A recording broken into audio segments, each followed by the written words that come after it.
I'm the league president this year, and as most of you know, the league does not support any party or candidate.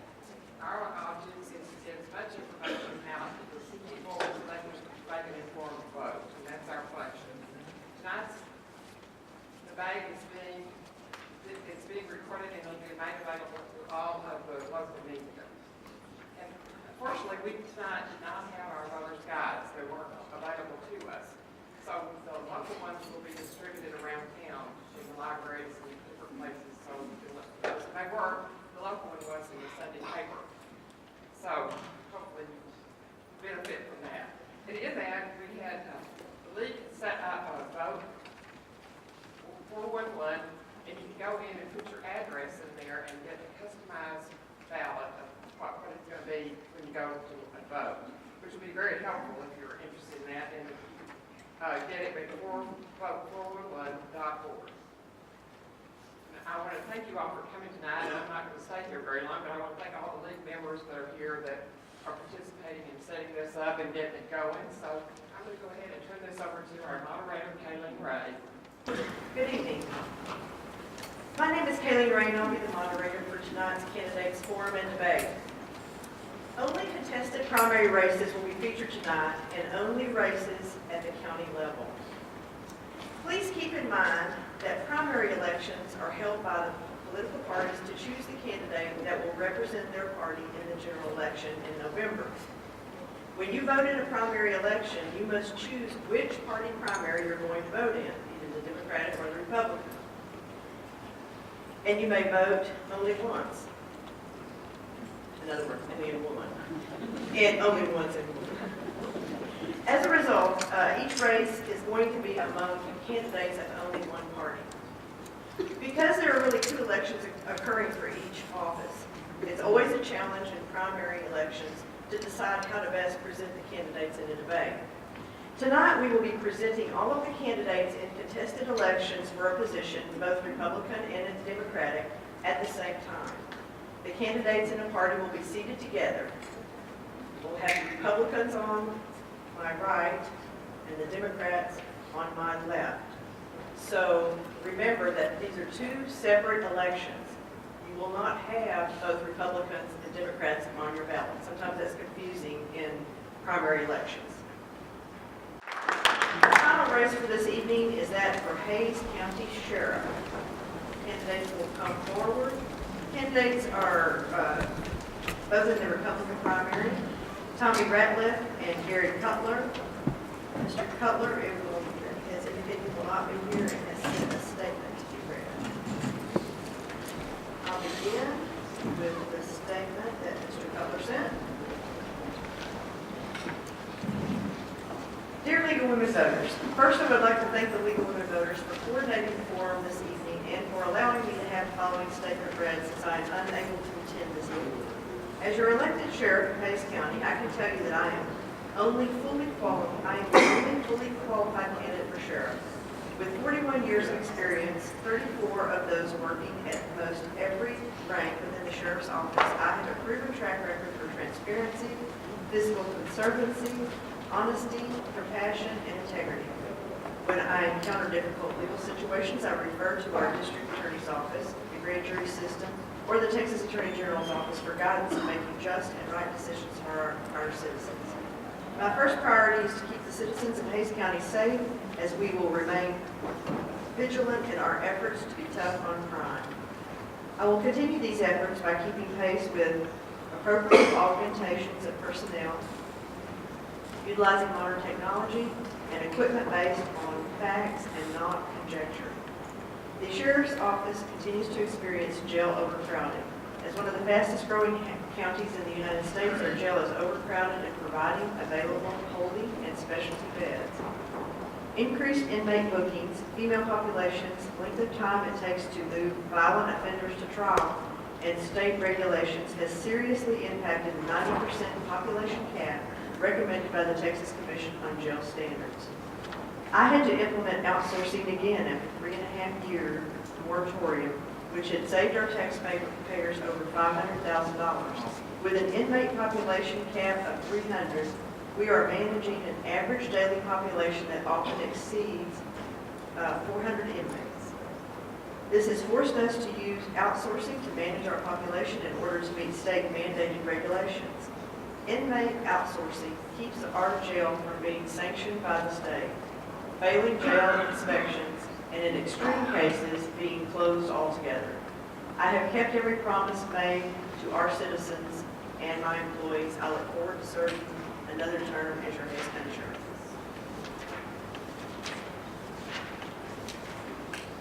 Mr. Ratliff, you have 2 minutes. Thank you very much. My name is Tommy Ratliff, and I have 35 years of law enforcement experience, 21 years of that as a Texas Ranger right here in Hays County. I opened up the first Texas Ranger office right here in Hays County, and I was also your sheriff. And I actually am the only one that was a sheriff in this county that's here tonight to take questions from y'all and tell you all about the sheriff's office. And I'm going to give y'all some information tonight about what's going on in the sheriff's office, about what's going on there at the sheriff's office. And I feel like it's very important for the citizens to know what's going on and how their money is being spent. So that's why I'm here. I'm real proud of the fact that I was a Texas Ranger for 21 years, but I was even more prouder of the time when I was a sheriff here, when I came into office. And we had a jail that was out of compliance. In 2 years' time, we got the jail back into compliance, and we handed the reins off to Gary Cutler. And the jail was almost completely redone, refurbished, and redone from the roof, ceilings, air conditioners, all the way down to the floor. It was past jail inspection, and within 2 months of him taking office, he had 2 people escape from that jail. We didn't have those issues. We didn't have any issues like that for the last 3 or 4 sheriffs. And he had it, and he was hunting. He wasn't here. He was gone hunting and did not come back. And he has a pattern of that. And that's not acceptable. No other sheriff that I know of would have a jail escape from his jail and not be here to show the citizens that he's going to respond and take care of business. And Gary Cutler decided on that first time that he was going to go hunting when he had 2 people escape from the jail. And I think that's unacceptable, and you should think it's unacceptable, because this is a pattern, and we'll talk about that tonight. Thank you. We'll move on to lead questions. First question. What new training methods would you develop to address the new open carry law? Well, the open carry law is I think, is almost like a constitutional carry. I believe that the citizens of the United State of Texas have the right to do that, and I've always been supportive of that law. I believe that people have a right to do that, and that's their call. Right now, you have a right to carry if you have a license. And I'm in full favor of the people, the citizens, being able to carry a weapon. And so if they have that, if they are able to do that, and they've gone through the course, there's no reason in the world why they shouldn't do that. As far as the training goes, these officers go to training, they know about that law and what it expects and what it entails, and we just make sure that they all understood that they have to be real careful about that. You just can't walk up to somebody and accost them and ask them how come they don't have a license to carry that weapon, because you don't have to just have a license to carry it and be called by the police to do so. You have a right to carry it. Now, I feel very strongly about the Constitution of the United States and being able to carry a weapon in this country. Good question. How would you address the problem of overcrowding in the county jail? Well, that's really a good question. I appreciate you asking that. I want y'all to understand something. Right now, we have over 100 inmates being housed out in 4 different counties, as far down as Wharton.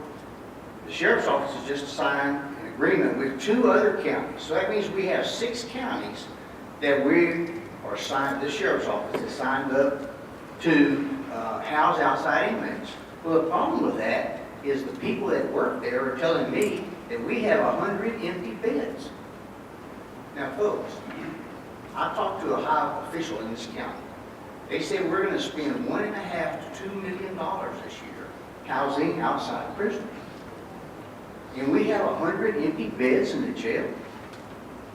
Is that acceptable to y'all? Because that's at $45 or $50 a person per day. That's not acceptable. I'll tell you what else isn't acceptable. Gary Cutler went before the Commissioner's Court, and he said, I have a friend in Travis County, and that friend is the sheriff. And he said, if we have issues with the jail and housing outside prisoners, I'll do it for $5 a day in Travis County. I'll house outside prisoners for $5 a day. You know how many prisoners we have in Travis County? 0. When I brought that up to the high-ranking official, that official told me, when I brought it up, said, didn't he testify before y'all that he could do it for $5 a day? And he said, yep, we knew that was a lie. Folks, this is a high-ranking official in the county. And he says, we knew he was lying. Is that what you want for your sheriff? I don't believe that you want a sheriff that the officials in the county are saying that we knew he was lying. Not acceptable. Thank you. Are there any questions from the audience for this candidate? Please come up to the front. You can line up with Jan back there. You first. You're good. State your name, please, and you have 30 seconds to get your question. Yes, my name is Cameron Dutrell, Kyle, from Kyle. Let's just put you in a hypothetical situation. You're about to take a vacation abroad, maybe a very exotic locale, and you find out that a natural disaster hits. What is your next move as soon as you get that call? That's a real easy question, Cameron. I think that there's not one sheriff that I've ever known, and I've known him all the way back past before Paul Hastings. There's not one sheriff that would have left this county.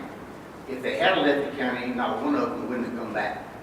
The biggest catastrophe in Hays County, and our sheriff wasn't here.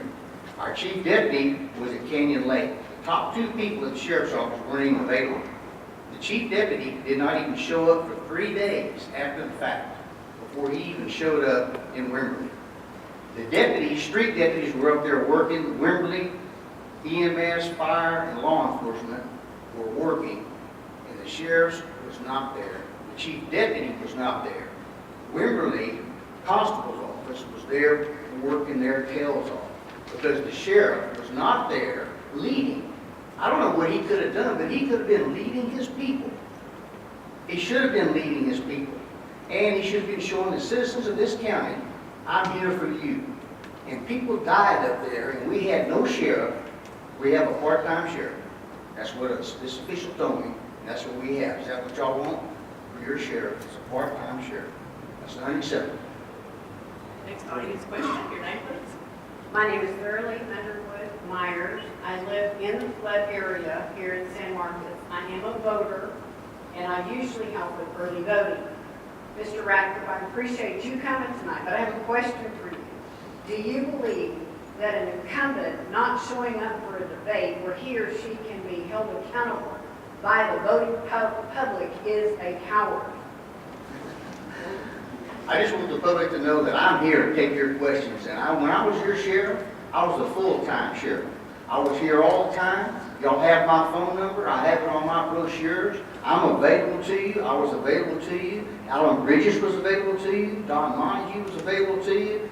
I was available. I will continue to be available to you and will always be there for you. And you can rest assured, integrity will always be my top priority in taking care of the employees of Hays County Sheriff's Office and the citizens in UMaine. Next audience question. Dan Lyon, Hays County. First of all, congratulate you for having the respect for people who pay taxes in Hays County to show up and answer questions. And I know you're not a mind reader. However, we've got this new jail that's been looming somewhere in the foreseeable future. Could this be one of the reasons that we're housing prisoners in various counties and we've got beds available here in Hays County? Well, that's a great question, and I think that's one that if I had Mr. Cutler here, maybe he could answer that. But he's not here. He's not here to answer that question. It goes without reason that if you have empty beds in the jail, we should be watching them here. Now, I don't know if y'all know this or not, but we have 20 openings only in the jail, not counting in patrol right now. When I turned the keys over to Mr. Cutler, we had 3 on the list ready to go to work. Right now, they have almost 20, we had 2 people resign this week, a deputy, street deputy, and two jail people. We have almost 20 openings in the jail right now. Folks, there never has been that type of opening here. There's no county connected to us that has those kind of openings. We do. San Marcos PD had several openings coming up here recently. They had over 200 people apply. We can't even get anybody to apply to work at the jail or on the road. There's a problem. And y'all know there's a problem. The deputies know there's a problem. The upper echelon won't admit there's a problem. But folks, there's a problem because we've never had that problem in the history of Hays County. Biggest turnover in the history of Hays County at Hays County Sheriff's Office. Ms. Ben, your question? I'm Tommy Ford, Buda. My question is, why did you not honor the agreement that Alan Bridges made with the city of Buda? And they, I'm sorry, ma'am. Could you tell me what you're talking about, please? Ms. Alan Bridges and the city of Buda had an agreement that the county would furnish more patrol for pay. And as soon as you were appointed, which you were never elected, appointed by the Commissioner's Court, you didn't honor that agreement. You pulled those deputies back. No, ma'am, I'm sorry. No disrespect, ma'am, but I never pulled any deputies back. It was the city of Buda's decision Oh, that no. they would hire, yes, ma'am, that's correct. It was their decision that they would have their own police department. We kept the police, we kept the deputies there in that city the whole time until they took over. They were not pulled out of that city, and everybody in here, Mitch Johnson was a deputy in this county. He's sitting right back there in the back, and he can tell you that we never pulled deputies out of that city, ever. Well, I know you did. No, ma'am, I'm sorry, I did not. I respectfully disagree. Thanks for your question. Are there any other audience questions before we move on to closing statement? Last chance. All right, you have a minute to close. Thank you. Folks, I want to get back the way it used to be at Hays County Sheriff's Office. When I took over for Alan Bridges, we had a family atmosphere. People got along. We got along with everybody in the community. We got along with each other.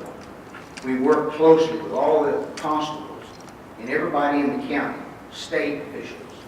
We worked closely. They used to call me when I was Texas Ranger here and said, come over and let's have coffee, tea, visit, Christmas time, Thanksgiving. We all had this wonderful relationship.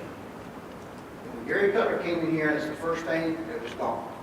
There's no kind of relationship like that here. It's gone. I want to bring it back. I want to include the constables. I want to get them back involved with Hays County Sheriff's Office. I want the people to feel respect. And I want the people to understand that I'll be here for you. On my brochures I have my cell phone number. If you want to call me and talk to me, you can call me anytime. I'm here for you. I'm here for each one of you, just like I was before. I think the world of Hays County, and if you'd like to get back the respect that we used to have here, you vote for Tommy Ratliff. Go to Tommy Ratliff for Sheriff Campaign on my Facebook. Read it, and I would beg for your vote. So let's get this department back to the respect that it's always had in the past. Thank you.